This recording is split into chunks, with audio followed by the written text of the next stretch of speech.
کچھ دیر بعد اگر ہیون کی عمارت سے باہر آؤ تو پولیس موبائل میں شمس سلطان کے سامنے میر وائس بیٹھا تھا۔ اس کا چہرہ یوں تھا جیسے سالم برف، اس کی آنکھیں یوں تھیں جیسے نیری موت۔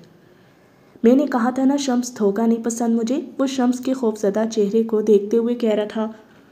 میں نے یہ بھی کہا تھا کہ میں جب زمین خریدنے آتا ہوں تو خریدے بغیر واپس نہیں جاتا، کہا تھا نا۔ اس کا لہجہ ایسا تھا کہ کوئی بھی خوف کھا جائے۔ مجھے اب اپنا گھر بیچو، اپنی کمپنی بیچو، یا پھر میں نہیں جانتا تمہارے پاس اب بیچنے کو کتنے اثاثے ہیں، لیکن میں بس یہ جانتا ہوں کہ تم مجھے حساب دیے بغیر قبر میں بھی نہیں جا سکتے۔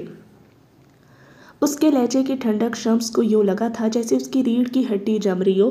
اس نے بہت سارا تھوک نکلا تھا، چہرے پہ بدقت نارمل رہنے کے تاثرات تھے۔ میں اس میس سے نکل آؤں گا میر صاحب، میں اس کے اگلے الفاظ اس کے منہ میں رہ گئے تھے۔ مجھے تمہاری واپسی سے کوئی سروکار نہیں، مجھے یہ بتاؤ تم میرے ہاتھوں میں آج کیا دے رہے ہو؟ میر نے اس کی بات تندھی سے کاٹی تھی۔ شمس بے بسی بھرے ضبط سے اسے دیکھ کر رہ گیا۔ میں اپنا گھر اور کمپنی آپ کو بیچ دوں گا ابھی کے ابھی، بس مجھے ان کے کاغذات لانے ہوں گے، اور ایک تو مخل ہونے کے لیے معذرت۔ اس دلکش آواز پہ وہ دونوں گاڑی کے باہر کی جانب گردن موڑ گئے تھے، مسکراتا ہوا عمر حیات، لیکن ایسی مسکراہٹ تو شاید ابلیس کی ہوتی ہو۔ عمر، یہ سب کیا ہے؟ شمس اسے دیکھ کر تڑپ کر بولا تھا، گو کہ اسے اب بھی امید تھی کہ عمر شاید اسے بچا لے گا۔ میں تمہیں سب دوں گا جو تمہیں چاہیے، بس ایک بار، صرف ایک بار مجھے یہاں سے نکالو۔ تم نکال سکتے ہو عمر، وہ جیسے جتا رہا تھا۔ عمر نے اس پہ ایک بے نیاز نظر ڈالی اور پھر میز وائس کی جانب مڑا۔ میر صاحب، اس آدمی سے میرا کوئی تعلق نہیں، لیکن آپ کو 10 سالوں سے جانتا ہوں۔ آپ ہیون کے سب سے پرانے ڈونر ہیں، اس لیے میں آپ کو اس آدمی کی سچائی بتا دینا چاہتا ہوں۔ اس نے کہتے ساتھ ہاتھ میں پکڑی فائل ان کے آگے کی تھی۔ یہ فائل، اس فائل میں آگ نامہ ہے، شمس سلطان کے نام، ان کے والد کی جانب سے آگ نامہ اور بیزاری نامہ۔ بیزاری نامہ ایک قسم کا قانونی اعلان ہوتا ہے۔ یہ اس صورت میں کیا جاتا ہے کہ جب آپ کے گھر کا کوئی باپ، بیٹا، بھائی، چچا یا پھر کوئی بھی فرد کسی ایسے کام میں ملوث ہو جس سے آپ کا خاندان یا آپ کی ساکھ متاثر ہو رہی ہو، یا پھر اس شخص سے جڑے لوگ اپنے قرض یا پھر کسی بھی قسم کے نقصان کی بھرپائی آپ سے چاہتے ہوں، تب آپ ان کے خلاف ایک بیزاری نامہ بنوا سکتے ہیں، جس کا مطلب یہ ہوگا کہ اس شخص کے قول و فعل سے آپ کا کوئی واسطہ نہیں ہوگا۔ جس شخص کا باپ ہی اسے ڈیزون کر چکا ہے، اس کے پاس کون سا گھر اور کون سی جائیداد؟ عمر سادگی سے کہہ رہا تھا، پھر ایک نظر شمس کو دیکھا۔ آپ مجھے سب کچھ دے سکتے ہیں لیکن میراث سلطان نہیں، اور ان کو چھیننے پہ میں آپ کو ساری زندگی معاف نہیں کر سکتا۔ وہ دھیرے سے کہہ کر مڑ گیا تھا۔ اب وہ شمس کا انجام جانتا تھا۔ شمس ہذیانی انداز میں چیخ رہا تھا، عمر کو پکار رہا تھا۔ وہ بار بار میر وائس فرید کو اپنی بے گناہی کا یقین دلا رہا تھا، لیکن اب شاید دیر ہو چکی تھی۔ میر اسے دیکھے بغیر گاڑی سے اترا تھا۔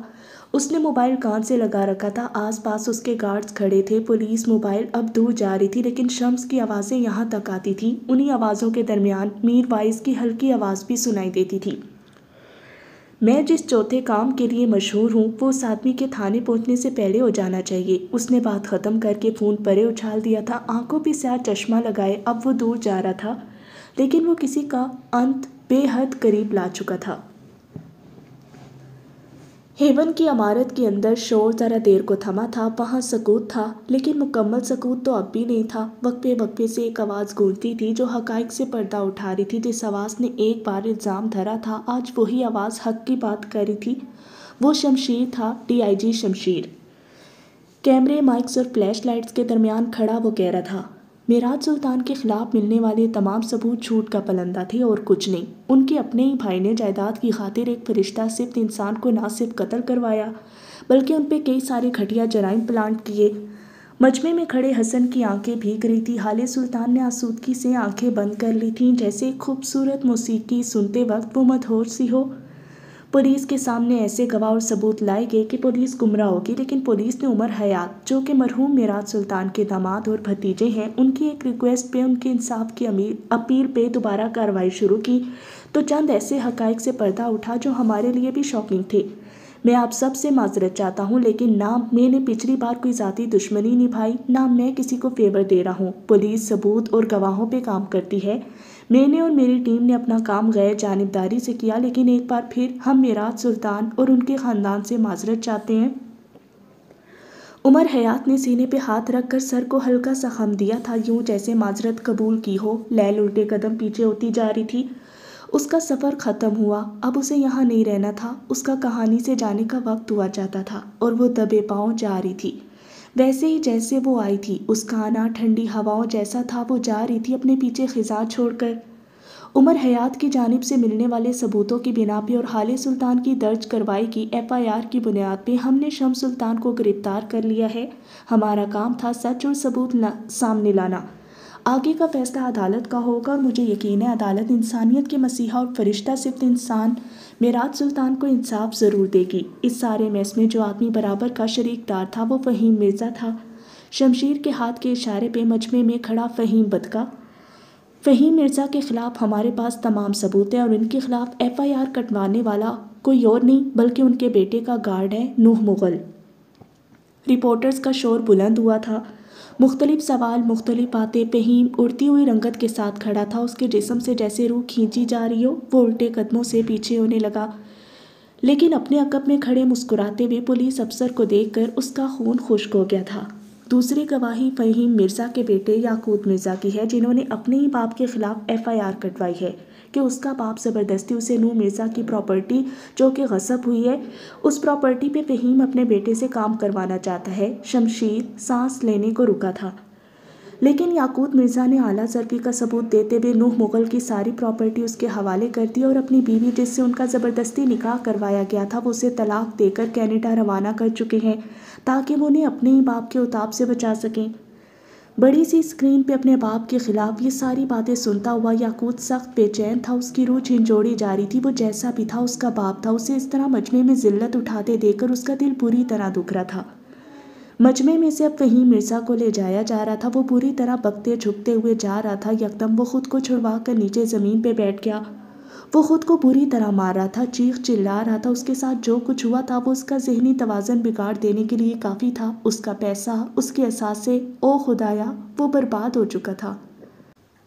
یہاں سے چند کلومیٹر دور ایک کچی بستی میں نوح مغل اپنی گاڑی سے اتر رہا تھا، اس کا چہرہ خوشی سے تمتما رہا تھا، سنہری آنکھیں سکون سے چمک رہی تھی۔ اس کے ہاتھ میں پیسوں سے بھرا بریف کیس تھا جسے وہ گاڑی کی چھت پہ رکھے ہوئے تھا۔ کچی بستی کے بچے سوٹیڈ بوٹیڈ آدمی کو دیکھ کر بھاگتے ہوئے اس کی طرف دوڑے تھے۔ وہ خوشی سے سرخ پڑتے چہرے کے ساتھ رقم کو مٹھیوں میں بھرے آسمان کی جانب اچھال رہا تھا۔ قیمتی کاغذ ذرا سا اوپر ہو کر نیچے گر رہے تھے، وہ دوبارہ مٹھیاں بھر بھر پیسہ ہوا میں اچھال رہا تھا، ساتھ ساتھ چلا رہا تھا، میں نوح مغل ہوں اور میں آزاد ہوں۔ اس کی آواز ناچتے گاتے بچوں کے شور میں بھی نہیں دب رہی تھی، اس کی آواز پرجوش تھی، بے صبر تھی۔ میں نوح مغل ہوں اور میں آزاد ہوں، وہ ایک بار پھر اسی طرح چلایا تھا۔ وہ مسلسل چلا رہا تھا، بچے مرد عورتیں سب پیسے چن رہے تھے، سب اسے دعائیں دے رہے تھے، لیکن اسے کسی کا ہوش نہیں تھا، اسے کسی کی پرواہ نہیں تھی۔ جو کچھ اسے یاقوت نے لٹایا تھا وہ اس کے لیے آب حیات تھا۔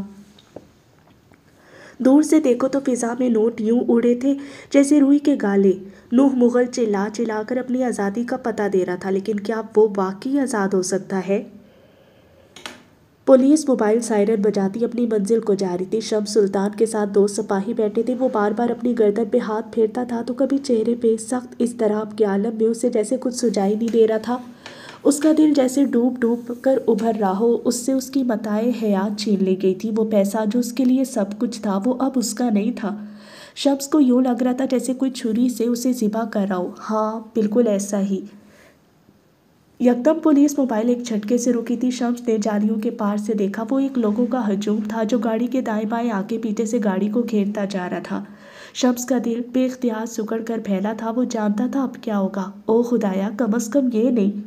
لوگوں نے ہاتھ میں میراج سلطان کے حق میں بینرز اٹھا رکھے تھے، ان کے چہرے مشتعل تھے، ان کے نعرے نفرت انگیز تھے۔ گاڑی کے اندر بیٹھا شمس اچھی طرح جانتا تھا یہ لوگ میراج سلطان کو جانتے تک نہیں ہوں گے، یہ بس ایک ٹریپ ہوگا اور کچھ نہیں، یہ بس ایک کور اپ ہوگا۔ اگلے ہی لمحے گاڑی پہ ڈنڈوں کی برسات شروع ہو گئی تھی۔ شمس نے دیکھا کہ پولیس کچھ نہیں کر رہی، نہ انہیں روک رہی ہے، نہ شمس کو بچا رہی ہے۔ وہ سن رہ گیا تھا، اسے لگا اب وہ کبھی حرکت نہیں کر سکے گا۔ اسی لمحے کئی لوگ پولیس موبائل پہ گھس آئے تھے، اہلکاروں کے سروں پہ ڈنڈے برسائے۔ شمس خوف سے پیچھے کو جا رہا تھا، دور کہیں وہ خود کو خود ختم کر لینا چاہتا تھا، لیکن ان لوگوں سے بچ جانا چاہتا تھا، کوئی اسے ان لوگوں سے بچا لے۔ اگلے ہی لمحے لوگ اسے کالر سے پکڑے دبوچ چکے تھے، وہ خود کو ان لوگوں سے بچانا چاہتا تھا لیکن اتنی سخت خود میں پاتا نہیں تھا۔ اگلے چند لمحوں میں وہ مشتعل لوگ اسے سڑک پہ لا چکے تھے، لوگ ویڈیو بنا رہے تھے، لوگ بچا نہیں رہے تھے۔ شمس خوف اور بے یقینی سے کھڑا تھا، اس کے قدم ہلنے سے انکاری تھے۔ چند ایک لوگ اب اسے مار رہے تھے، وہ نیچے گر گیا تھا، سڑک کے بیچوں بیچ وہ گرا پڑا تھا اور لوگ اسے لاتے اور ٹھڈے مار رہے تھے۔ وہ اپنے اوپر ہاتھوں سے پہرا بنا رہا تھا لیکن بے سود، لوگ زیادہ تھے اور وہ اکیلا تھا۔ وہ بری طرح زخمی ہو چکا تھا، اب کے لوگ ہٹے تھے، شمس کو لگا اس کی جان بخشی ہو گئی تھی۔ وہ زخمی ٹوٹتے وجود کے ساتھ پڑا کراہ رہا تھا جب اسے اپنے اوپر ایک مایا سا ڈلتا محسوس ہوا، اور یہاں شمس یوسف سلطان کا اوپر کا سانس اوپر اور نیچے کا سانس نیچے رہ گیا تھا۔ وہ ششدر رہ گیا، اس کے حلق سے پھنسی پھنسی آواز نکلنے لگی۔ پلاسٹک کے گیلن پکڑے لوگ اس کے اوپر پیٹرول چھڑک رہے تھے۔ پولیس والے زخمی ہونے کا ناٹک کیے ایک طرف کو پڑے تھے اور لوگ تو ویڈیو بنا رہے تھے، لوگ بچا نہیں رہے تھے۔ مجھے معاف کر دو، خدا کے لیے مجھے بخش دو۔ وہ اپنے زخمی وجود کو گھسیٹتے ہوئے پیچھے ہوتا جا رہا تھا لیکن اس کے سامنے کھڑے انسان نما جلاد ان کی آنکھوں میں ہی ڈھونڈنے سے بھی ترہم نہیں ملتا تھا۔ خدا کے لیے مجھے بخش دو، میرے ساتھ ایسا مت کرو، تمہیں اللہ کا واسطہ ایسا مت کرو۔ وہ گھگیا رہا تھا، زخمی ہاتھ جوڑے ان سے منت کر رہا تھا لیکن یہاں اس کی کون سننے والا تھا۔ اگلے ہی لمحے ایک آدمی نے اپنا لائٹر سلگایا اور شمس کے اوپر اچھال دیا۔ آگ بھڑک اٹھی تھی، جہنم جیسی آگ نے چند لمحوں میں اس کے سارے جسم کو اپنی لپیٹ میں لے لیا تھا۔ اس کی چیخیں دل خراش تھیں، وہ تڑپ تڑپ کر مر رہا تھا، جسم بھٹی میں سلگ رہا تھا، آس پاس اس کے جلتے بدن کا تعفن اٹھ رہا تھا۔ میر وائس کے بارے میں جو چوتھی بات مشہور تھی وہ یہی تھی، وہ اپنے سے وعدہ خلافی کرنے والوں کو سڑک پہ زندہ جلا دیا کرتا تھا۔ سڑک پہ زندہ جلتے ہوئے شمس سلطان کو آج اس کا انت پتہ چل گیا تھا۔ آج جب اس کے جسم کا ہر ذرہ جھلس رہا تھا اور اس کی چیخیں عرش تک جا رہی تھی تو لوگوں کو اندازہ ہو گیا تھا کہ کس طرح آپ کا حسد آپ کو جلا دیتا ہے۔ جیل کی کوٹری میں نیل زدہ چہرہ لیے اکڑوں سی بیٹی مہرما ہر آہٹ پہ ڈر جاتی تھی، ہر قدم پہ خوف زدہ تھی۔ اس کے چہرے کے نیل اس کی سیل میٹس کی نشانیاں تھیں۔ اس کے زخمی وجود اور ٹوٹتے بدن نے آج اس کو شاید سبق دے دیا تھا کہ گدوں کا بخت کیا ہوتا ہے اور اپنے بخت سے لڑائی کیا ہوتی ہے۔ اس کی بھوری آنکھ کے نیچے ایک بڑا سا نیلا نشان تھا، آنسو جب اس نشان سے ٹکراتے تھے تو اس کا پورا جسم کانپ جاتا تھا، تکلیف حد سے سوا ہونے لگتی تھی، شاید اس کے لیے زندگی واقعی سزا تھی۔ پولیس اہلکاروں کے ساتھ گھسیٹتا ہوا جاتا۔ فہیم مرزا اپنا ذہنی توازن کھو چکا تھا، اسے رہ رہ کر بس اپنا بیٹا یاد آ رہا تھا۔ وہ رہ رہ کر پولیس اہلکاروں کے ہاتھوں کو نوچتا تھا، وہ ذرا آگے جاتے تو وہ خود کو چھڑوا لیتا تھا اور زمین پہ بیٹھ کر اپنے سر میں خاک ڈالنے لگ جاتا۔ اس کا اندر جل رہا تھا، روح دل دماغ سب جل رہے تھے۔ ہر کوئی جس نے حسد پھیلایا تھا وہ اپنی سلگائی آگ میں جل رہا تھا، ہر ایک کی آگ مختلف تھی لیکن ہر ایک کی آگ جھلسا رہی تھی۔ ایسے میں دو مرد اور بھی تھے جو اصلاح پا گئے تھے، جنہوں نے وقت رہتے خود کو معاف کروایا تھا اور اپنی غلطیاں گناہ قبول کر لیے تھے۔ وقت کبھی بھی ان لوگوں کے لیے ظالم نہیں رہتا جنہوں نے اپنی اصلاح کر لی ہو۔ ایک ہفتے بعد یہ ایک ہوٹل کے بینکوٹ کا منظر تھا، چھت سے لٹکتے فانوس اور ان کی مدھم روشنی ہال میں بیٹھے لوگوں کے چہرے پہ پڑ رہی تھی۔ جتنے بھی لوگ تھے سب نے یا تو سیاہ پہن رکھا تھا یا پھر سفید۔ یہ معراج سلطان کا میموریل ڈنر تھا اور ہال میں بیٹھے سب لوگ یا تو ان کے کولیگز تھے یا ہیون سے جا چکے ان کے بچے یا پھر ان کا خاندان اور دوست۔ ایک ایسی گول میز کے گرد سلطان اور حیات فیملی جمع ہو رکھی تھی۔ ان سے ذرا فاصلے والی میز پہ لیل، ہارون اور یاقوت بھی تھے۔ یاقوت یہاں کیوں تھا کسی نے نہیں پوچھا، وہ بس بیٹھا رہا، لوگوں کی باتیں سنتا رہا تھا۔ عمر حیات کی میز پہ اس کے دائیں طرف نفیسہ حیات بیٹھی تھی، سیاہ جوڑے میں ملبوس، سیاہی دوپٹہ سر پہ اوڑھے ہوئے۔ عمر کے بائیں جانب فہاج خان بیٹھے تھے، سفید سوٹ میں، بالوں کو اچھے سے جمائے، اور ان کے ساتھ والی کرسی پہ حسن تھا۔ ایک کرسی خالی تھی لیکن اگر تم نظر اٹھا کر سٹیج کی جانب دیکھو تو اس کرسی کی مالکن تمہیں سٹیج پہ کھڑی نظر آئے گی، حالِ سلطان۔ حسینہ آج نہیں آئی تھی، ان کا دل اتنا اداس تھا کہ وہ آ ہی نہ سکی۔ سیاہ کورا سیاہ کافتان پہنے، بالوں کو جوڑے میں لپیٹے، کانوں میں دمکتے ہوئے ہیرے پہنے، وہ گردن اٹھائے ہال میں بیٹھے لوگوں کو دیکھ رہی تھی۔ اسے بلایا گیا تھا تاکہ وہ کچھ بولے، اپنے باپ کی یاد تازہ کرے۔ ہیلو ایوری بڈی، اس نے اعتماد کے ساتھ کہنا شروع کیا تھا۔ یہ اعتماد اس کے سامنے بیٹھا شوہر اور اس کا بھائی دے رہا تھا۔ جب آپ کے گھر کے مرد آپ کے ساتھ کھڑے ہونے لگے تو باقی ساری دنیا خود بخود آپ کو راستہ دینے لگے گی، اور اگر یہی مرد آپ کے خلاف کھڑے ہو جائیں یا پھر آپ کو سپورٹ نہ دے سکے تو باقی ساری دنیا آپ کے پیروں میں پتھر مار مار کر آپ کو گرائے گی۔ آج میرے بابا کی برتھ ڈے ہے، اسٹیج پہ کھڑی ہالے کہہ رہی تھی۔ آج کا دن وہ میرے ساتھ اور میرے بھائی کے ساتھ گزارتے تھے، نہ کوئی گیدرنگ، نہ کوئی دوست، نہ کاروبار، بس ہم اور ہماری فیملی۔ وہ بوجھل دل کے ساتھ کہہ رہی تھی، لوگ آنکھوں میں نرمی لیے اسے دیکھ رہے تھے۔ آج وہ ہمارے درمیان نہیں ہے، لیکن وہ میرے دل میں ہے ہمیشہ۔ میں نے اپنے بابا کو بہت جلدی کھو دیا۔ مجھے لگتا تھا ایک دن وہ وقت آئے گا جب بابا بوڑھے ہو جائیں گے، تب میں ان کے ساتھ وقت گزار لیا کروں گی۔ ابھی تو دوست پارٹیز اور ٹریولنگ کا وقت ہے۔ وہ ایک لمحے کو رکی تھی، حلق میں بہت کچھ اٹکا تھا، لوگ اس کے بولنے کے منتظر تھے۔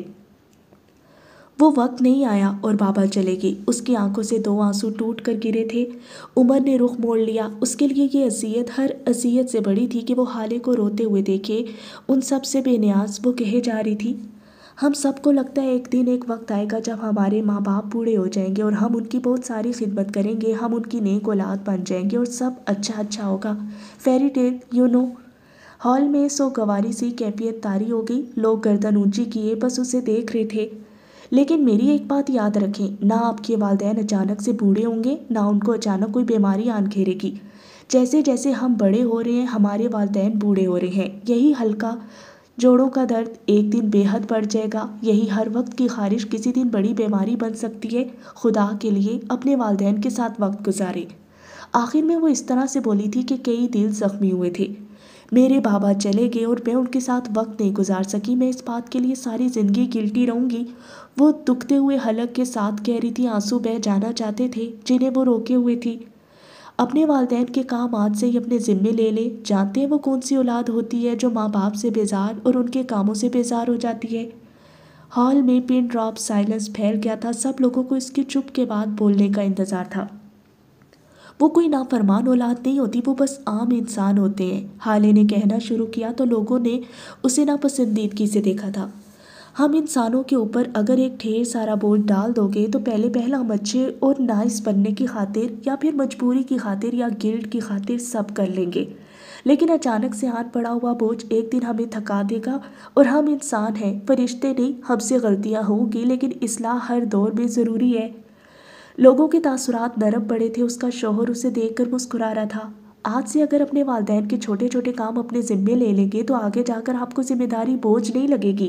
آگے جا کر آپ کا دل گلٹی نہیں ہوگا۔ غم اوکے ہے، گلٹ کو دل کا راستہ نہ دکھائیں پلیز۔ وہ اپنی بات ختم کر چکی تھی۔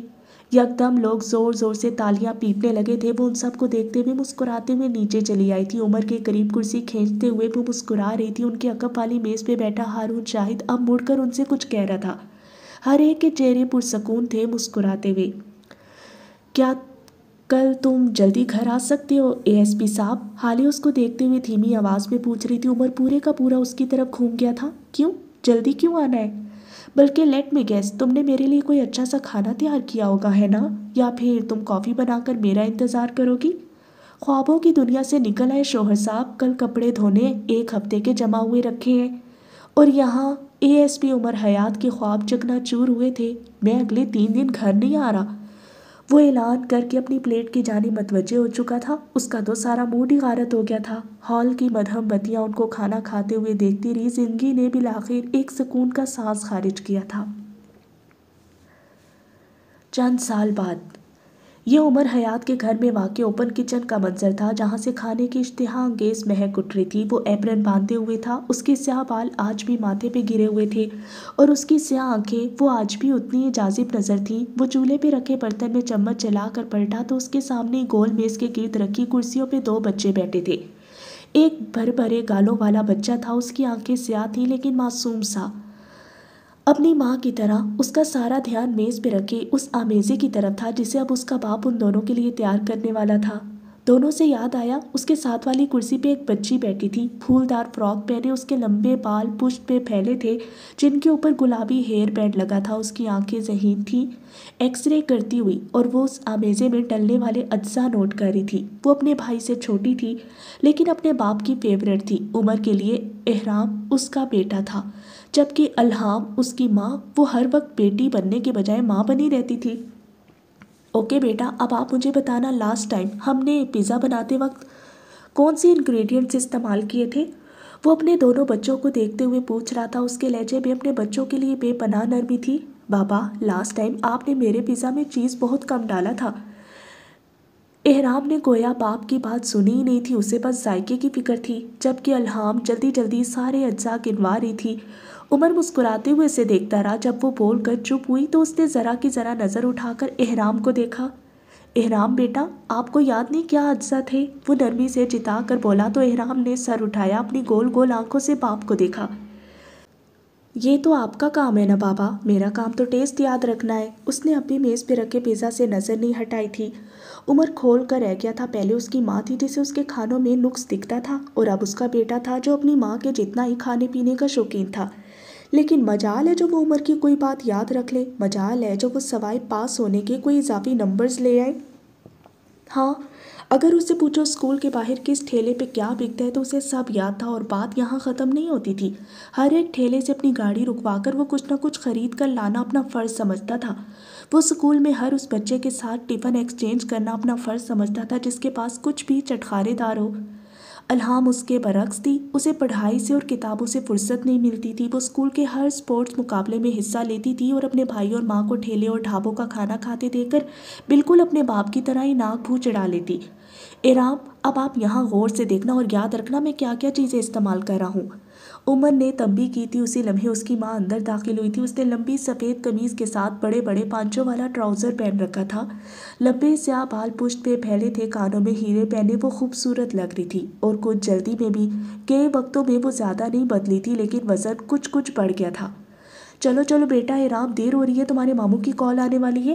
وہ اپنے بیٹے کا ہاتھ پکڑے اسے کرسی سے اتار رہی تھی۔ احرام خوش ہو گیا تھا، کھانا کھانے کا خیال چھوڑ وہ نیچے اتر آیا۔ الہام بیٹا آ جاؤ آپ بھی۔ نہیں اماں، میں بابا کے ساتھ کام کر رہی ہوں، اس نے تمیز سے جواب دیا تھا، جس پہ عمر نے اسے فخریہ نظروں سے دیکھا تھا، پھر انہی نظروں سے حالے کو دیکھا جیسے کہہ رہا ہو جاؤ جاؤ لے جاؤ اپنے چٹورے بیٹے کو۔ حالے بھی احرام کا ہاتھ پکڑے ہوئے باہر جانے لگی تھی لیکن پھر وہ ٹھہری تھی، نیچے جھک کر احرام کے گال کو چھوا۔ مجھے احرام کی ڈمپل سب سے زیادہ پسند ہے، بالکل اپنے بابا پہ گیا ہے، وہ جتاتے ہوئے کہتی باہر چلے گی۔ عمر تو مانو کھول کر رہ گیا۔ وہ ہر دفعہ حالے سے یہی کہتا تھا کہ احرام ذرا بھی اس کے جیسا نہیں ہے، اگر کوئی اس کے جیسا ہے تو اس کی بیٹی اور حالے۔ ہر دفعہ اسے اسی گڑھے کی یاد دلا جاتی تھی جو الہام کے گال میں نہیں پڑتا تھا۔ سچ تھا، وہ سارے کا سارا اپنی ماں جیسا ہو کر بھی اپنے باپ جیسا تھا۔ کینیڈا کے ایک شہر میں اس وقت شام کے سائے پھیل رہے تھے، ہلکی ہلکی برف باری اب تھم چکی تھی، لوگ شام کا سہانا وقت پارک میں چہل قدمی کرتے ہوئے گزار رہے تھے۔ ذرا ہی فاصلے پہ ایک کافی شاپ تھی جہاں سے روسٹ ہوئے کافی بینز کی خوشبو سارے پارک میں پھیل رہی تھی۔ ایسے میں اگر پارک کے نسبتاً خالی کونے کی جانب آؤ تو وہاں ایک آدمی بیٹھا تھا، نیلا لمبا اوور کوٹ پہنے، سیاہ بالوں کو جیل سے اچھے سے جمائے، ہاتھوں میں دستانے اور پیروں میں لمبے بوٹ پہنے۔ وہ آج بھی اپنی تیاری سے ثبوت دیتا تھا، حسن مجھ پہ تمام ہوا۔ وہ شاید کسی کا انتظار کر رہا تھا اور اسی لمحے اس کا انتظار جیسے ختم ہو گیا تھا۔ سامنے سے کوئی آ رہا تھا، کوئی سنہری آنکھوں والا مرد اور اس کے ساتھ چلتا ہوا سبز آنکھوں والا خوبصورت بچہ۔ وہ یاقوت جیسا دکھتا تھا، اس کی آنکھیں اپنے ماں پہ گئی تھیں بس، ورنہ وہ اپنے باپ کا پرتو تھا۔ اس نے سامنے ہی اپنے باپ کو دیکھا تو اپنے ماموں سے ہاتھ چھڑواتا ہوا اپنے باپ کی جانب دوڑا تھا۔ یاقوت ہنستے ہوئے اسے اپنے قریب آتا دیکھتا رہا۔ وہ اس کے پاس پہنچا تو اس نے اپنے بیٹے کو بازوؤں میں بھر لیا اور اسے گول گول گھمانے لگا۔ بچہ کھلکھلا رہا تھا، ہنس رہا تھا، اس کی ہنسی کی جل ترنگ ہر سو گونج رہی تھی۔ اس کے باپ کے چہرے پہ ایک الوہی سی چمک تھی۔ نو ان سے فاصلے پہ کھڑا انہیں دیکھے گیا۔ کچھ وقت بعد یاقوت اور نو ایک سنگ کی بینچ پہ بیٹھے تھے۔ مرجان مرزا پارک میں دوسرے بچوں کے ساتھ کھیل رہا تھا۔ یاقوت مسکراتے ہوئے اسے دیکھ رہا تھا، اس کے ہاتھ میں کافی کا کپ تھا جس کے گھونٹ وہ وقفے وقفے سے لے رہا تھا۔ اپنی بیوی اور بچے کو آ کر لے جاؤ یاقوت، یہ مجھ پہ بوجھ بنتا جا رہا ہے۔ نوح کی آواز پہ اس نے گردن موڑی تھی۔ پھر اچھا یہی ہے کہ اس بوجھ کے نیچے دب کر مر جاؤ، وہ سہولت سے بولا تھا، کیونکہ سچ یہی ہے کہ میری اور میرے خاندان کی اس حالت کے پیچھے کہیں نہ کہیں تم بھی ذمہ دار ہو نوح۔ نرمین میرے ساتھ نہیں رہنا چاہتی اور اب شاید میں بھی نہیں رہنا چاہتا۔ وہ دوبارہ گردن موڑ کر اپنے بیٹے کو دیکھ رہا تھا۔ وہ آج بھی میری عزت نہیں کرتی لیکن آج میں اپنی عزت کرتا ہوں۔ میں اس انسان کے ساتھ ساری زندگی نہیں گزار سکتا جس سے میں محبت کرتا ہوں، لیکن ہم دونوں میں سے کوئی بھی ایک دوسرے کی عزت نہیں کرتا۔ تو کیا تم اس طرح ٹریجک اینڈنگ کے ساتھ رہو گے؟ کیا مل رہا ہے تمہیں ایسی اینڈنگ؟ تو تم نے بھی خواب تک میں نہیں سوچی ہوگی۔ نو برہم ہوا تھا۔ یاقوت نے کندھے اچکائے۔ ہمیں ہمیشہ سے بتایا گیا تھا شہزادے کا شہزادی سے مل جانا ہیپی اینڈنگ ہے، لیکن کہانی میں شہزادے اور شہزادی کے علاوہ بھی کئی کردار ہوتے ہیں۔ وہ اپنے بیٹے پہ نظر جمائے بول رہا تھا، ہمیں ہیپی اینڈنگز کا مطلب ہی غلط بتایا گیا ہے۔ آپ کی خوشی آپ سے جڑی ہونی چاہیے، ایک شخص سے نہیں، شہزادے یا شہزادی سے نہیں۔ میں اپنی زندگی میں خوش ہوں، میرا بیٹا میری ہیپی اینڈنگ ہے، میرا کاروبار، میری ساکھ میری ہیپی اینڈنگ ہے۔ تم سے کس نے کہا کہانی میں میرے ساتھ انصاف نہیں کیا؟ وہ گردن موڑے نوح کی آنکھوں میں آنکھیں ڈال چکا تھا۔ نوح نے جذبس ہو کر ادھر ادھر دیکھنا شروع کر دیا تھا۔ یاقوت غور سے اسے دیکھتا رہا۔ کہانی میں ٹریجک انجام تمہارا ہے نوح، تم اپنا سارا کاروبار ڈبو کر بیٹھے ہو کیونکہ تمہیں اس کو چلانا ہی نہیں آیا۔ تم کبھی آقا بن ہی نہیں سکے، غلامی تمہارے اندر سرایت کر گئی، تمہاری بیوی تم سے طلاق لے کر چلی گئی اور اب تمہارا بچہ بھی تم سے مل نہیں پاتا۔ یہ ہوتی ہے ٹریجڈی۔ اسے میں نے خود چھوڑا تھا، نوح نے صفائی دینی چاہی۔ یاقوت تلخی سے ہنسا تھا۔ تم آج بھی ویسے ہو، تمہارے پاس آج بھی جسٹیفیکیشنز کا انبار ہے۔ نوح نے کچھ کہنے کو لب کھولے تھے جب مرجان خفا خفا سے انہیں اپنی جانب آتا دکھائی دیا۔ یاقوت اسے دیکھ کر ایک بار پھر دل سے مسکرا رہا تھا۔ وہ قریب آ کر سینے پہ ہاتھ باندھے خفگی سے کھڑا ہو گیا۔ کیا ہوا مرجان، کچھ کہہ دیا کیا ان گوروں نے؟ یاقوت اس کے بازوں کی کینچی سیدھی کر رہا تھا۔ جوزف کہتا ہے وہ بہت خوبصورت ہے، حالانکہ دنیا کا سب سے حسین بچہ تو میں ہوں، اس نے شکوہ کیا تھا۔ یاقوت مسکرایا۔ جوزف اپنے پیرنٹس کے لیے سب سے حسین ہے اور تم میرے لیے، ہر بچہ اپنے پیرنٹس کے لیے دنیا کا سب سے حسین بچہ ہوتا ہے۔ نو، ایسا نہیں ہوتا، مرجان زور دے کر بولا تو یاقوت نے اس کو چھبے سے دیکھا۔ ماما کے لیے میں حسین نہیں ہوں، وہ آج بھی کہتی ہے۔ حسن یاقوت پہ تمام ہوا۔ وہ بالکل اپنی ماں کی نقل اتارتے ہوئے بولا تھا۔ یاقوت کا وجود جیسے زنجیر ہو گیا، ایک سرسراتے جھونکے نے جیسے اسے برف کر دیا تھا۔ وہ ساکت رہ گیا تھا، لب ہلکے سے واہ رہ گئے۔ کیا تمہاری ماں واقعی ایسا کہتی ہے؟ وہ بدقت بول پایا تھا۔ مرجان نے زور زور سے اس بات پہ سر ہلایا تھا۔ ایک کرپناک سا تاثر تھا جو یاقوت کے چہرے پہ پھیل گیا تھا۔ اس نے سر جھٹکا اور اب مرجان سے اس کے اسکول کے متعلق چھوٹے چھوٹے سوال کر رہا تھا۔ مان لو یاقوت مرزا، تمہاری اینڈنگ بھی ٹریجڈک ہے۔ نوح اس کے کان کے قریب بولتے ہوئے اٹھا تھا اور کافی شاپ کی جانب مڑ گیا۔ یاقوت نے چند لمحے اس کی بات پہ غور کیا، پھر سر جھٹک دیا۔ مرجان مرزا کی مسکراہٹ اس کی ہیپی اینڈنگ تھی اور وہ اسی میں خوش تھا۔ لاؤنج کے صوفے پہ آلتی پالتی مارے بیٹھی حالے سلطان کے آگے لیپ ٹاپ رکھا تھا جس کی اسکرین پہ حسن کا چہرہ نظر آتا تھا۔ ان چند سالوں میں وہ کافی بڑا ہو گیا تھا، آنکھیں مزید ذہین اور خوبصورت ہو گئی تھی، قد کاٹ نکل آیا تھا، ہلکی بڑی ہوئی شیپ اور اس کی شوخی، اس کا تو آج تک کوئی جواب نہیں تھا۔ وہ 22-23 سال کی عمر میں تھا اور اس کی یونیورسٹی کی آدھی لڑکیاں اس کے سینس آف ہیومر کی دل دادہ تھی۔ وہ آج کل انگلینڈ میں تھا، اپنی پڑھائی مکمل کر رہا تھا۔ حسن، مجھے صاف صاف بتاؤ، کہیں تم نے چھپ چھپا کر کوئی گوری تو نہیں پھنسا رکھی؟ اس کی بہن، وہ آج بھی بچوں کی طرح اس کی تفتیش کرتی تھی۔ حسن مسکراتے ہوئے اسے دیکھ رہا تھا۔ اب تم سے کیا چھپانا حالے، اور کیا راز رکھنا، آج میں تمہیں سچ بتا ہی دیتا ہوں۔ وہ ایسے انداز میں بولا تھا کہ حالے کا دل ہولنے لگا تھا۔ اس نے لیپ ٹاپ مزید آگے کر لیا۔ میں نے یہاں 4 شادیاں کر رکھی ہیں اور ہر بیوی سے 3 بچے ہیں۔ میں تو کبھی کبھی خود بھول جاتا ہوں کون سے والے کا کیا نام ہے اور کون سی والی کس والی سے ہے۔ حسن، تم سدھر جاؤ اور صاف صاف بتاؤ مجھے، آج کل کیا کر رہے ہو تم؟ وہ ایک بار پھر مشکوک ہوئی تھی۔ حسن نے کندھے اچکائے۔ کیا کرتا ہوں؟ کچھ بھی تو نہیں، بس شام میں 3-4 گرل فرینڈز، رات میں ڈرگز، شراب، کلبنگ، اور ہاں، اگر کبھی کبھی موڈ بن جائے تو اپنے دوستوں کے ساتھ مل کر اسٹریٹ کرائمز میں بھی حصہ لیتا ہوں۔ وہ سادگی سے بتا رہا تھا اور یہاں حالے کی بس ہو چکی تھی۔ عمر یہاں آؤ، عمر، وہ بلند آواز میں اسے پکار رہی تھی۔ عمر کچن سے آتا دکھائی دیا، ساتھ میں الہام بھی تھی۔ وہ صوفے کی جانب چلا آیا تھا، احرام پہلے ہی حالے کے ساتھ جڑ کر بیٹھا تھا۔ عمر، تم اسے دیکھ رہے ہو نا، یہ مجھے صحیح سے کچھ نہیں بتا رہا؟ ہاں بھئی، کیا تکلیف ہے؟ کیوں تنگ کر رہے ہو میری بیوی کو؟ خرچہ پانی بند کروانا ہے؟ وہ دبنگ انداز میں صوفے پہ بیٹھتے ہوئے سکرین اپنی جانب گھماتے ہوئے پوچھ رہا تھا۔ ارے دیکھو، میں تو ڈر گیا، میرے ہاتھ کانپ رہے ہیں، کہیں تو مجھے تھانے میں تو بند نہیں کر رہے؟ سامنے بھی حسن تھا۔ تمہارے ہاتھ کانپیں یا نہ، لیکن اگر رقم بھیجتے ہوئے میرے ہاتھ کانپنے لگے نا تو تمہاری روح ضرور کانپ اٹھے گی۔ شرافت سے انسان بن کرو اور بھولو مت کہ تمہاری جائیداد کی اٹارنی میرے پاس ہے۔ وہ آج بھی ویسا ہی تھا، وہ تو ذرا بھی نہیں بدلا تھا، وہ عمر حیات تھا۔ حسن اب کے دھیما پڑا تھا۔ حالے اور عمر کو کھا جانے والی نظروں سے دیکھا۔ مجھے نہ تم لوگوں سے بات ہی نہیں کرنی، میرے بچوں سے بات کرواؤ۔ وہ بولا تو عمر نے بھی اکتا کر لیپ ٹاپ کا رخ بچوں کی جانب کر دیا تھا۔ ہیلو ماموں، آپ کیسے ہو؟ یہ الہام تھی، ہلکی آواز میں پوچھتی ہوئی۔ حسن نے فوراً منہ بنا لیا تھا۔ کتنی بار کہا ہے مجھے ماموں نہ کہا کرو، ارے تم لوگوں سے چند ایک سال ہی بڑا ہوں میں۔ حسن کہو مجھے۔ الہام اب اسے کچھ کہہ رہی تھی اور وہ مسکراتے ہوئے سن رہا تھا۔ حالے اٹھ گئی تھی، اس کے پاس ابھی کرنے کو بہت کام تھے۔ حسن اب اگلے کئی گھنٹے ان سے بات کرنے والا تھا۔ اسلام آباد کے ایک پوش ایریا میں بنی ایک اونچی عمارت میں بنا ایک آفس ہماری کہانی کا حصہ ہے۔ اس آفس میں دبے قدم داخل ہو کر اگر کمپنی کے سی ای او کے کمرے میں آؤ تو وہاں تمہیں پاور سیٹ سے ٹیک لگائے بیٹھا سفیر سلطان نظر آئے گا۔ ایش گرے ڈنر سوٹ میں ملبوس، بھورے بال جیل سے جما کر پیچھے کو کیے وہ سامنے بیٹھی لڑکی کو دیکھ رہا تھا جو کم و بیش اسی کی ہم عمر تھی، گوری گلابی رنگت والی شیلا رحمان۔ شیلا اس کی کولیگ تھی، وہ دونوں پچھلے کئی سالوں سے ایک ساتھ کام کرتے آ رہے تھے اور اب چند دن پہلے ہی شیلا کے پرپوز کرنے پہ سفیر اس سے شادی کرنے کی حامی بھر چکا تھا۔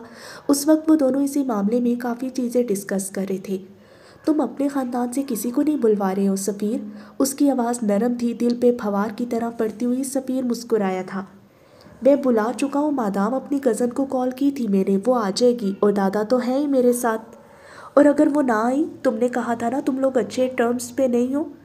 شیلا کو بس ایک ہی صدمہ تھا سفیر کے خاندان کے نہ آنے کا۔ اچھے ٹرمز کی بات پہ سفیر بجھ سا گیا، پھر نظر اٹھا کر شیلا کو دیکھا۔ وہ حالے سلطان ہے، دلوں میں بغض نہیں رکھتی، مجھے یقین ہے وہ آ جائے گی۔ میری اپنے بھائی حسن سے بھی بات ہوئی ہے، اگلے ہفتے وہ بھی چھٹی لے کر آ رہے ہیں، بڑی امی اور باقی سب بھی ہوں گے، تم فکر کیوں کرتی ہو؟ آخر میں وہ ہلکے پھلکے لہجے میں بولا تو شیلا کے تاثرات ڈھیلے پڑے تھے۔ اس نے چند لمحے سفیر کو دیکھا اور پھر ہلکی آواز میں پوچھنے لگی، تم خوش ہو نا سفیر؟ میرا مطلب ہے اگر تم چاہو تو ہم مزید انتظار کر سکتے ہیں، میں ساری زندگی تمہارا انتظار کر سکتی ہوں۔ سفیر نرمی سے مسکرایا تھا۔ میں نے خوش ہونا اور بخت کی تقسیم پہ سوال اٹھانا چھوڑ دی ہے، تم فکر مت کرو، میں خوش ہوں، بہت خوش۔ تم میری ہیپی اینڈنگ ہو، میری کمپنی میری ہیپی اینڈنگ ہے، میں تمہارے ساتھ نئی زندگی شروع کرنے کے لیے بالکل تیار ہوں۔ اس نے یقین دہانی کروائی تو شیلا کے کندھوں سے بوجھ سرک گیا تھا۔ وہ اب شادی کے کارڈ کی بابت کچھ کہہ رہی تھی، سفیر مسکراتے ہوئے اسے سن رہا تھا، وہ اسے مسکرانے پہ مجبور کر دیتی تھی۔ رات گہری ہو کر عمر حیات کے بنگلے پہ اتر آئی تھی۔ جنوری کا مہینہ تھا، زیادہ نہ صحیح لیکن تھوڑی بہت ٹھنڈ تو کراچی میں پڑ ہی رہی تھی۔ ایسے میں لان کے صوفے پہ بیٹھی حالیہ سلطان مسکراتے ہوئے اپنے سامنے سے آتے شوہر کو دیکھ رہی تھی۔ اس کے ہاتھ میں ٹرے تھی جس میں سبز چائے رکھی تھی اور ساتھ رنگین میٹھی ٹکیاں۔ کوئٹہ کی وہ سرد رات ایک جھماکے سے یاد آ گئی تھی۔ وہ قریب چلا آیا، کپ اٹھا کر حالے کے ہاتھ میں تھمایا اور ہاتھ میں پھیلی شال پھیلا کر اس کے گرد اوڑھ دی۔ اس سردی میں یہ شال غنیمت تھی۔ اپنا کپ اٹھا کر وہ اس کے پاس ہی بیٹھ گیا تھا۔ تمہارا چٹورا بیٹا سو گیا؟ حالے نے گھوم کر اس کو دیکھا تھا۔ ہاں سو گیا، جس طرح تمہاری چغل خور بیٹی سو گئی۔ حساب میں باق ہوا۔ میری بیٹی چغل خور نہیں ہے، وہ بس اپنے باپ سے باتیں نہیں چھپاتی۔ عمر فوراً دفاع کر گیا تھا۔ حالے نے ایک ہاتھ سے شال اس کے اوپر پھیلائی تھی۔ اب وہ دونوں ایک ایک پلو سنبھالے بیٹھے تھے، سخت چائے ہاتھ میں لیے ایک دوسرے کے قریب۔ اچھا عمر، یہ بتاؤ دونوں بچوں میں تمہارا فیورٹ کون ہے؟ وہ جانتی تھی عمر اپنی بیٹی کا نام لے گا، لیکن میری فیورٹ تو آج بھی تم ہو، وہ اسے لاجواب کر گیا تھا۔ حالے کھل کر مسکرائی تھی، دل جیسے اندر تک شانت ہو گیا ہو۔ وہ کم اظہار کرتا تھا لیکن جب کرتا تھا دل کو چھو لیتا تھا۔ سفیر کی کال آئی تھی، شادی کر رہا ہے وہ، حالے نے اطلاع دی۔ اس سے کہہ دو ہم نے یارے خرچہ ہو جائے گا، اس نے کہتے ساتھ اپنی چائے کا گھونٹ بھرا۔ تم ڈی ایس پی بن چکے ہو لیکن آج بھی تم اتنے ہی کنجوس ہو، مجھے یقین نہیں آ رہا۔ عہدہ بڑھنے کے ساتھ ساتھ میری پیسے سے محبت بھی بڑھ رہی ہے، کیا کروں؟ وہ اس کے ہاتھ میں میٹھی ڈلی دیتے ہوئے کہہ رہا تھا۔ تمہیں پیسہ زیادہ پسند ہے یا میں؟ وہ بالکل سنجیدہ ہو چکی تھی۔ عمر نے ایک نظر اپنے خالی کپ کو دیکھا اور پھر حالے کے ادھورے کپ کو۔ ظاہر ہے تم، وہ کہتے ساتھ اس کے ہاتھ سے کپ لے گیا تھا۔ حالے نے جانے دیا وہ اس آدمی کو کئی ہزار بار اپنی چائے پلا سکتی تھی۔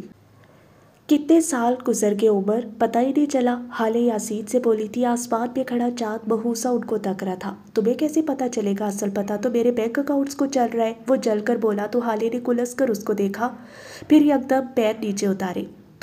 تمہارے ساتھ کوئی رومانٹک بات کرنا ہی فضول ہے، ادھر دو میری شال۔ اس نے جھپٹ کر اس کے کندھوں پہ ڈالی ہوئی شال اتار لی تھی اور تیز تیز قدم اٹھاتی اندر بڑھنے لگی۔ جب عقب سے آتی عمر کی آواز پہ اس کے قدم زنجیر ہوئے۔ کیوں ہر وقت پیسہ پیسہ کرتی ہو؟ تم پہ تو عمر ساری دنیا لٹا سکتا ہے۔ حالے تھم گئی تھی، اس کے لب مسکراہٹ پہ ڈھلے تھے لیکن وہ مڑی نہیں۔ اور عمر حیات ایسا کیوں کرے گا؟ کیونکہ میں اس کے جج صاحب کی بیٹی ہوں یا پھر میرا چہرہ اس کے کسی عزیز سے ملتا ہے؟ وہ بغیر مڑے پوچھ رہی تھی۔ Because you are the woman I love with all my heart. وہ پکارا تو حالے بے اختیار مسکرائی تھی۔ اصولاً تو اب تمہیں بھی کچھ کہنا چاہیے مادام۔ اب کہ وہ مڑی تھی، چند لمحے اس کو دیکھا۔ تمہاری آواز اس کرۂ ارض کا سب سے خوبصورت ساؤنڈ ہے، وہ عمر کو دیکھ کر بولی تھی۔ نہ کرو، میں رونے لگوں گا، وہ ایسے انداز سے بولا تھا کہ حالے ہنس پڑی۔ وہ اسے ہنستے ہوئے دیکھے گیا۔ شادی کے 6 سالوں میں وہ اسے 2 تحفے دے گئی تھی اور عمر حیات کے لیے پہلے سے بھی زیادہ عزیز ہو گئی تھی۔ وہ ہنس رہی تھی۔ پورے چاند کی رات میں اس کے اوپر چاند کی روشنی پڑ رہی تھی۔ عمر مبہوت سا اسے دیکھ رہا تھا۔ بلا شبہ آج بھی اس کا پسندیدہ منظر تھی۔ بینز بلاسم کی اوپری منزل پہ اس وقت حالے سلطان اپنے آفس میں بیٹھی تھی۔ کام کم تھا سو اس نے ہارون کے ساتھ ویڈیو کال ملا رکھی تھی۔ لیپ ٹاپ کے چوکٹے میں وہ نظر آ رہا تھا، ہمیشہ کی طرح حشاش بشاش مسکراتا ہوا۔ اب آ جاؤ ہارون، 2 سال ہو گئے تمہیں لندن گئے ہوئے، حالے اسے گھرک رہی تھی۔ ہارون ہنس دیا۔ اب اس بار آؤ تو آنٹی سے کہتی ہوں تمہارے لیے لڑکی دیکھ رکھے، شادی کروائے گی تمہاری۔ وہ جیسے سارے فیصلے کیے بیٹھی تھی۔ تم لڑکی ڈھونڈو، میں انکار نہیں کروں گا، وعدہ ہے۔ ہارون نے جیسے ہتھیار ڈالے تھے، حالے نے منہ کے زاویے بگاڑ لیے۔ اتنے اچھے نہیں ہو تم، بنو مت، اب آ جاؤ یار، میں تمہیں بہت مس کر رہی ہوں۔ جو آپ کا حکم، اگلے ہفتے آ جاتا ہوں، وہ مسکرا کر بولا تو حالے بھی ہنس دی۔ چند ایک باتوں کے بعد وہ کال کاٹ چکی تھی۔ یہاں سے دور لندن کے ایک فلیٹ میں بیٹھا ہارون شاہد گہری سانس لے کر رہ گیا تھا۔ اس کے چہرے پہ آج بھی پہلے دن جیسا کرب آیا تھا۔ اس نے میز کی دراز سے ڈائری نکال لی تھی، ساتھ ایک پین نکالا۔ اب وہ سر جھکائے کچھ لکھ رہا تھا۔ میں اسے بھول نہیں سکتا، کم از کم اس زندگی میں نہیں، یا پھر شاید اگلے چند سالوں تک نہیں۔ وہ گردن جھکائے لکھ رہا تھا۔ نہ میں اس کا جوگ لے کر بیٹھا ہوں، نہ سر میں خاک ڈالی ہے، لیکن دل کے زخم آج بھی ادھڑے ہوئے ہیں۔ وہ آج بھی اتنی شدت سے یاد آتی ہے اور میں اس کی یاد کو روک نہیں پاتا۔ وہ ایک لمحے کو روک کر بیٹھا، چند گہرے سانس لیے اور ایک بار پھر کاغذ پہ جھکا۔ اس کی یاد روکنا ایسے ہے جیسے سانس روکنا، اور تم نے انسانوں کو اپنی سانس روکتے بھی بہت کم دیکھا ہوگا۔ مسئلہ یہ نہیں ہے کہ وہ یاد آتی ہے، مسئلہ یہ ہے کہ جب یاد آتی ہے تو آج بھی پہلے دن کی طرح تکلیف کیوں ہوتی ہے۔ وہ لکھتا جا رہا تھا۔ لکھنا تھیراپی تھا اور وہ صحت مند رہنا چاہتا تھا۔ میں بخت کی تقسیم سے ناخوش نہیں ہوں، لیکن میں بس اس کی یاد میں بے حس ہونا چاہتا ہوں۔ لیکن شاید یہ جھوٹ ہے، میں ایسا نہیں چاہتا۔ میں ٹھیک ہوں، خوش ہوں، باوقار ہوں۔ اس نے سر جھٹکا تھا۔ آج اتنے سالوں بعد میں زندگی میں ایک اچھی جگہ، اچھے مقام پہ ہوں، خوش ہوں، لیکن اگر آج بھی مجھے زندگی سے کچھ مانگنے کا موقع ملا تو میں اسے مانگوں گا۔ اس نے بے دلی سے ڈائری بند کی اور سیدھا ہو بیٹھا۔ ہارون شاہد سے یہ کہہ دینا کہ وہ حالے کو بھول جائے، یہ ایسا تھا جیسے سانس لینا چھوڑ دو۔ میں اسے اپنی زندگی کے آخری لمحے تک یاد رکھوں گا۔ یہ اس نے لکھا نہیں تھا، یہ بس خود سے دہرایا تھا۔ میری ہیپی اینڈنگ یہ ہے کہ میں نے کسی اور کو اپنی زندگی میں شامل نہیں کیا۔ میں اپنے ساتھ، اپنے اثر کے ساتھ، اپنے رنگوں کے ساتھ خوش ہوں۔ ہر کہانی میں کچھ نہ کچھ ادھورا رہ جاتا ہے، اس کہانی میں ہی صحیح۔ ہر کہانی میں ہیپی اینڈنگ شہزادی کا مل جانا نہیں ہوتا، کچھ کہانیوں میں آپ کا اصل آپ کو مل جانا بھی ہیپی اینڈنگ ہوتی ہے۔ وہ اٹھ کر کھڑکی کے پاس چلا آیا تھا۔ سامنے سڑک پہ کچھ بچے فٹ بال ہاتھوں میں لیے گراؤنڈ کی طرف جا رہے تھے۔ کھڑکی میں کھڑے ہارون کو دیکھا اور پھر سب نے یکبارگی سے اسے پکارا تھا۔ وہ اسے دیکھ کر چہک رہے تھے۔ ہارون مسکراتے ہوئے کھڑکی سے ہٹ گیا تھا۔ اب وہ فلیٹ کا دروازہ کھولے نیچے جا رہا تھا، پرسکون، باوقار۔ کراچی کی ایک چھوٹی سی ہاؤسنگ سوسائٹی کے باہر اس وقت ایک چھوٹے کٹے بالوں والی لڑکی ایک بنگلے کے باہر کھڑی تھی، چھوٹا سا 1 منزلہ بنگلہ۔ لیل سکندر نے اسے اپنے 8 سال کی محنت سے بنایا تھا، یہ اس کا گھر تھا۔ وہ ویڈیو کال پہ ہارون کو گھر دکھا رہی تھی، آگے پیچھے گھوم گھوم کر روتے ہوئے، ہر طرح سے، بس وہ چاہتی تھی سب دیکھ لے، لیل سکندر کے پاس اب اپنا گھر ہے۔ میں بہت خوش ہوں ہارون، بہت بہت زیادہ، وہ موبائل کو چہرے کے آگے کیے روتے ہوئے کہہ رہی تھی، ساتھ ساتھ ہنس بھی رہی تھی۔ مجھے لگتا تھا عمر مجھے نہیں مل سکا تو میری اینڈنگ ٹریجک ہوگی، میرے لیے اب کوئی خوشی نہیں آئے گی، لیکن میں بھول گئی تھی کہ میری خوشیاں مجھ سے جڑی ہیں، عمر حیات سے نہیں۔ اپنی اصل خوشی میں خود ہوں۔ ہارون اس کو مسکراتے ہوئے سن رہا تھا، وہ دونوں ایک دوسرے سے قریب تھے۔ میں نے اپنی ہیپی اینڈنگ پا لی ہے لیل سکندر، اپنی ہیپی اینڈنگ ہے میرا گھر، میری ہیپی اینڈنگ ہے اور ہارون شاہد تم جیسا دوست میری ہیپی اینڈنگ ہے، میں خوش ہوں وقت کی تقسیم سے بھی اور اپنی اینڈنگ سے بھی، تم خوش ہو نا ہارون؟ وہ اب رک کر ہارون سے پوچھ رہی تھی۔ شکر ہے آدھے گھنٹے کی کال میں 10 منٹ گھر دکھانے، 10 منٹ رونے اور 10 منٹ اپنی ناکام محبت کی داستان سنانے کے بعد تمہیں یاد آ گیا کہ میں بھی موجود ہوں۔ وہ جل کر بولا تو لیل پھیکی آنکھوں سے ہنستی۔ میں تمہیں اندر سے گھر دکھاتی ہوں، وہ چہکتے ہوئے کہتی اندر چلی گئی تھی۔ کراچی کے ایک بہت بڑے اور مہنگے اسکول کے باہر عمر حیات اپنی گاڑی روک چکا تھا۔ اگلی سیٹ پہ اس کے ساتھ ہالے بیٹھی تھی اور پیچھے اس کی اولاد۔ احرام، آج تم اپنا لنچ کھاؤ گے، ہرگز بھی تم کسی بچے سے اس کا کھانا لے کر نہیں کھاؤ گے، اوکے؟ عمر نے گردن موڑ کر اسے دیکھتے ہوئے پوچھا تھا۔ وہ ہمیشہ کی طرح جی بابا تابعداری سے کہہ گیا۔ کل میں نے تمہیں کچھ اور بھی سکھایا تھا، کیا تمہیں یاد ہے؟ اب کی عمر سنجیدہ تھا، بے حد سنجیدہ۔ دونوں بچوں نے فوراً سے اس بات میں سر ہلایا تھا اور پھر اگلے ہی لمحے ہالے کی آنکھیں پھٹی کی پھٹی رہ گئیں۔ This is a good touch, this is a bad touch. وہ دونوں اپنے جسم کے مختلف حصوں پہ ہاتھ رکھ کر بتا رہے تھے، ہالے ہول کر رہ گی۔ عمر کیا کرے، وہ دونوں ابھی بچے ہیں۔ ناگواری سے ٹوکنے پہ عمر اس کی طرف مڑا تھا۔ وہ دیسی ماں تھی، اس کی ایسی فکر بنتی تھی۔ بچے ہیں اسی لیے بتا رہا ہوں، بڑے ہو کر سب کو پتہ لگ جاتا ہے، لیکن تب تک کئی بچے جسمانی استحصال کا نشانہ بن چکے ہوتے ہیں۔ وہ بول کر گاڑی سے باہر نکل گیا تھا اور پھر دونوں بچوں کو گاڑی سے باہر نکالا اور اپنے بازو میں اٹھا لیا۔ وہ دونوں اس سے بہت کچھ کہہ رہے تھے۔ عمر اسی طرح ان کی سنتے ہوئے انہیں گیٹ سے اندر چھوڑ آیا۔ وہ دونوں اسے ہاتھ ہلاتے ہوئے اندر چلے آئے تھے۔ کیا تمہیں چاکلیٹ پسند ہے؟ آدھی چھٹی کے وقت جب الہام اپنے اسکول گراؤنڈ میں بیٹھی تھی تب اس کے پاس رکتے ہوئے ایک لڑکے نے پوچھا تھا۔ وہ کوئی 16-17 برس کا لڑکا تھا۔ بابا نے کہا ہے اسٹرینجر سے کچھ بھی قبول نہیں کرتے۔ لڑکا اب اس کے قریب بینچ پہ بیٹھ گیا، سب درخت انہیں دیکھ رہے تھے۔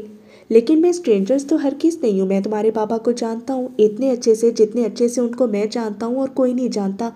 اس کے لہجے میں کچھ تھا کہ ٹھٹکا جائے۔ الہام نے گردن موڑ کر اس کو دیکھا تھا، وہ خوبصورت دکھتا تھا، گرومڈ سا۔ آپ بابا کو کیسے جانتے ہو؟ وہ معصومیت سے پوچھ رہی تھی۔ تمہارے بابا بھی اداکار ہیں اور میں بھی، فرق یہ ہے کہ ان کی اداکاری اصلی ہوتی ہے اور میری جعلی۔ میری اداکاری سے کسی کے گھر خراب نہیں ہوتے، لیکن تمہارے بابا خاندان توڑ دیتے ہیں۔ وہ بہت خوبصورت بولتا تھا، کاش وہ اچھی باتیں کرتا۔ میرے بابا نے کہا اسٹرینجر سے بات مت کرنا، وہ کہہ کر اٹھ گئی تھی۔ لڑکا زخمی آنکھیں لیے اسے جاتا ہوا دیکھتا رہا۔ یکدم اس کے پیچھے ایک شور سا بھاگا تھا۔ وہ اسی اسکول میں پڑھتا تھا، لیکن آج کافی دنوں بعد آیا تھا، وجہ اس کی مقبولیت تھی۔ اپنے بابا سے کہنا ہم بہت جلد ملیں گے، اجنبی نہیں شناسا بن کر، وہ کہتے ہوئے مڑ گیا تھا۔ ہجوم اب بھی اس کے پیچھے تھا۔ وہ اس کا نام لے لے کر اسے پکارے تھے، برہان پیرزادہ، برہان پیرزادہ۔ ختم شد۔